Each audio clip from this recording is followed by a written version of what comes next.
Well, who would have thought we'd ever finally see the day? It is the Master Grade Jegan. Finally, it seems like it was just announced just not too long ago, and now we've got it in hand. So very awesome, very cool. Big thank you to Gundam Store as always for sponsoring this review, guys. Check the link to their site down below.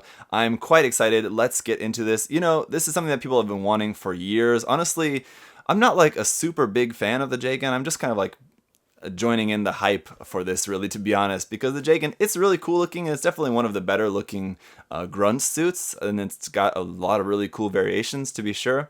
Although, you know, I still think I prefer something more like the Quell or the Jesta or things like that. I would maybe put as a little bit higher in terms of like the kind of high-end grunt suits that we get. But the Jegan, still very, very cool, and this does look like it's going to be a really nice, solid high grade. I'm surprised they put in this larger size box, considering that it's a pretty basic, you know, mobile suit, really, to be honest. I mean, if they can put the Gym Sniper 2 in just the smaller size Master Grade box, although it was thicker, it was the smaller, like half of the size box. But for whatever reason, they got it in this larger size box, and so we've got some really nice big box art for this. It's just really cool to see this in that larger size as well. Beautifully done. Just the painting and just like all the effects put into this box art just to make it slightly weathered, and you have like the really cool lighting effects just of all the thrusters and everything in the back. And then you got like light coming out in bits. This is something I've been talking about with a lot of the Master Grade releases since like the Providence as well was another really good example of that, where you have just really cool lighting effects done for these Master Grade images or paintings anyway. So very cool. Let's get around looking at the box because I'm anxious to see what we've got here. So on the bottom of the top is just going to be just kind of the same thing there, Master Grade RGM89 Jegan. On the side here, we've got front view, rear view, what the kit is going to look like when it's all put together. Again, it's just relatively simple, nothing really too big or bulky or flashy about it. So we've got the inner frame here. The inner frame does look pretty nice. I know it's one thing people have been complaining about for the past couple years. People have been complaining about the lack of detail put into the inner frame compared to older Master Grade releases, but it definitely looks like with this kit they kind of took it back a little bit to the days when the inner frame was a little bit more detailed, so I think that will probably be appreciated by some people. And you can see there's just talking about that, and it looks like those parts there for those, I don't know, I don't think that those are going to be molded in silver, but those could be. And then just the action post, there you can see the inner frame and just the fully built kit mirroring just the same pose there. Weaponry, it's just gonna be relatively simple. It's got the shield, the beam saber, and the beam rifle, and that's pretty much it. It does have a figure in the cockpit, and then it comes with some markings. Looks like some EFSF and the Londo Bell markings for that. Probably just going to be just stickers, unfortunately. Maybe a couple of dry transfers, possibly.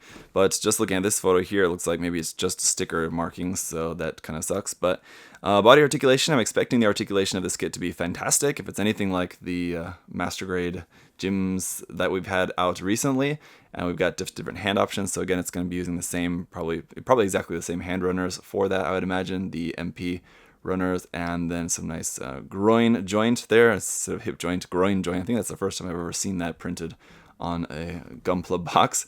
And talking about the shoulder articulation there, really cool posing on this as well, so I think this will be a really fun kit to pose up. And then just there's how it's going to look, just straight out of the box with nothing done to it except for slapping a few stickers on it. And the list price of 4,000 yen, so best of all, aside from this just being a long-awaited kit and what looks to be a very solid kit, is it's a very affordable price, 4,000 yen, even in this larger size box. It should be pretty cool. So you can see we've got a little bit of clear blue there, probably just for the visors and cameras, and then the majority of the armor obviously going to be in this kind of minty green color. Maybe not the most attractive color for a lot of people, but that is what it is. We got this really dark gray, almost black, and a very orangish yellow color. It's definitely more towards orange than yellow. For that, again, just a bunch of that. The inner frame is quite dark on this kit. It's a very dark gray, much darker than I think we usually see for the inner frames for these kits. There's the sticker sheet. Again, we'll take a closer up look at all of this in a moment. Just want to dig through here to find our manual. So here we can see we've got the box art there once again on the front of the manual. On the back, just a nice big reference image of what the kit should look like when it's all painted up in the official colors anyway. One thing that I had seen people complaining about is that these little chest vents here are in the same green as the rest of it, and it just kind of makes it look like it's kind of like all one part or something. And I guess that is just how it's supposed to look. Obviously, you could just paint those in a different color if you wanted. It shouldn't really be too hard because I'm assuming those are going to be a separate part. So if that's something that does bother you, it shouldn't be too hard to fix.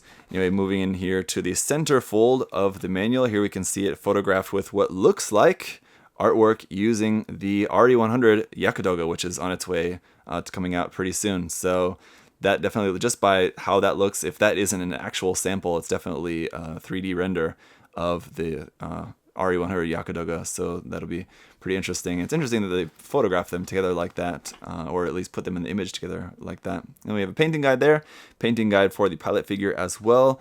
Just a little quick tip about using panel lining for that to bring out all the little details. And then mechanism, we've got all this information here, very cool, in Japanese and English about the different mechanisms and everything that went into the designing of this kit.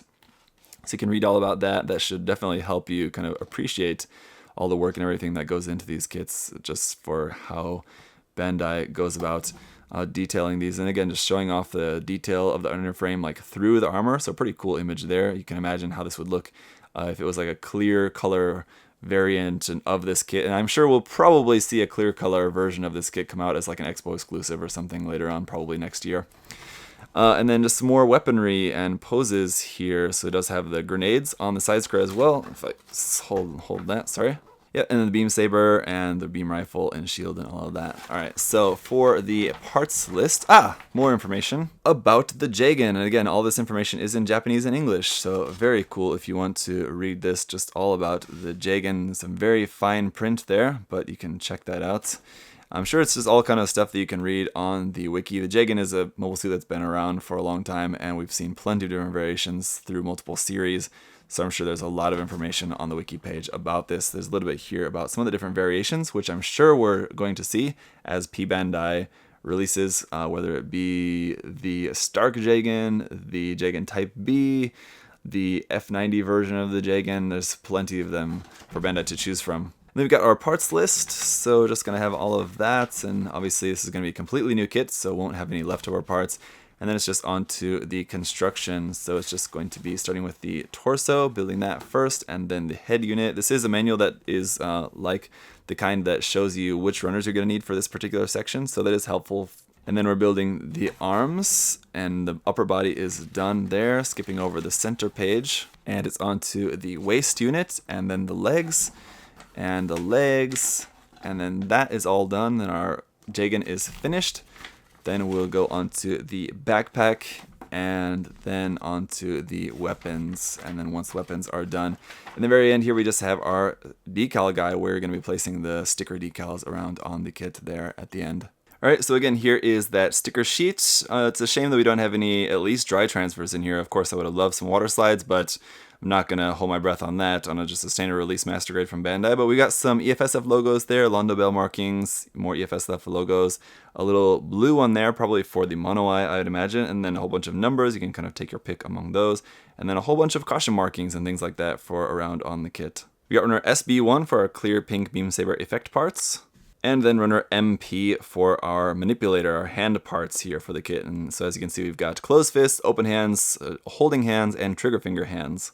Alright, so here's runner A1, and one thing you'll notice right off the bat when you're taking out these runners is that these runners are very obviously set up in a way to be used for making a lot of different variations. So all these runners are all going to be very strangely shaped and segmented in a way so you know Bandai's going to be making plenty of variations of the Jegan. So here we got runner A1, it's in that little mint color there, so we've got a couple hand covers, parts around for the torso, as well as our seated pilot figure. And an even more strangely shaped runner A2, which is just the only runner of this particular color. It's in like a little bit darker minty green color. We've got parts around for like the collar, a couple parts for the head, and parts for like the top of the feet on here. And then runner B is getting into the inner frame, so we can see we do have another little hand option there, so I guess that's maybe a hand that's specifically for holding the Jegan's beam rifle, and then just some parts there for the inner frame and the big thruster bell for the backpack. And runner C, again, just more parts for the inner frame, including parts for the inner frame of the head, as well as our grenades on here on the C runner. And then runner D1 and D2 seem to be the inner frame parts, mostly for the arms and legs, as we've got doubles of them. So we've got 2 of runner D1 here. And then we've got runner D2 as well for just some more inner frame and detail parts, and we've got 2 of this runner as well. And then we've got runner E, which is in a very dark gray color. Now this looks very similar to the color for the inner frame, but it's actually slightly different. The inner frame has a slight blue tint to it. This one is just a kind of standard dark gray, or looks like a neutral dark gray color, so it won't be exactly the same color as the inner frame, so that's good. I always don't like when like the weapons and the inner frame are the same color. It looks a bit odd. And then we got runner F1 for our accent colors of that bright orangish yellow, definitely very orange-ish color here. And then we've got runner F2 as well for a copy of this section of the runner there. And then getting back to that minty color for the outer armor, we've got runner G1, again, very strangely shaped runner here, as well as runner G2, which is a copy of this section of the runner here. Runner H1, we've got some parts here for the legs, for the side skirt, the grenade holder, and the shield. Runner H2 is more armor for around the torso and the legs. And then runner I here for the last of our outer armor, some parts there for the backpack and head and other parts on here. And last bits are just a couple of small little runners. Here is runner J1 for a couple little red accents. And then runner J2 here in clear blue for a couple of parts for the visors and head cameras. So there we have it. At long last, the Master Grade Jegan is here, and it looks pretty fantastic. Just my first impression of what this looks like.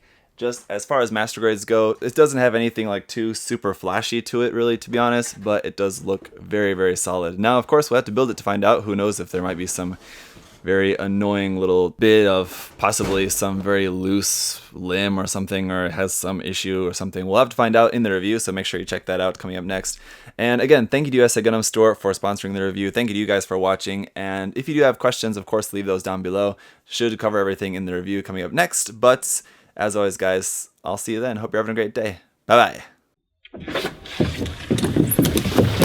Hey! Thanks for watching, guys. Remember, if you want to check the kit out for yourself, you can head over to USA Gundam Store. Use that coupon code ZakuAurelius10. Save yourself 10%. Thanks for watching, guys. See you next time. Bye-bye.